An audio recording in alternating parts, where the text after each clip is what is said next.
आज आहे नवीन घरात गृहप्रवेश आणि सकाळीच मला नायकाकडून एक PR पार्सल देखील मिळालं. त्यानंतर मग मस्त असा प्रसाद बनवला. अच्छा, आपण कुठे चाललोय? नवीन घरी. Are you excited? येस. आईने छान तोरण बनवून आणलेलं, ते दाराला लावलं. रुचाने मस्त बॉर्डरवाली रांगोळी काढलेली आणि त्यानंतर मग गणेश पूजेला सुरुवात झाली. काकांनी छान मंत्र म्हटले, अर्थ देखील समजावून सांगितला.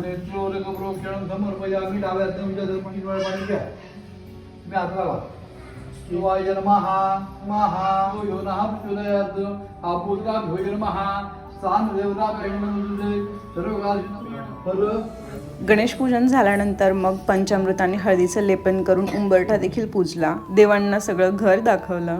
सगळ्या व्हिडिओ क्लिप्स तर एका मिनिटाच्या व्हिडिओमध्ये ॲड करणं काही पॉसिबल नाही झालं. मी छोटे छोटे पार्ट्स बनवेल. तर तुम्हाला हा आमचा गृहप्रवेशाचा व्हिडिओ कसा वाटला हे कमेंट करून सांगायला विसरू नका. Thank you for watching. Stay tuned for the next video. Bye bye.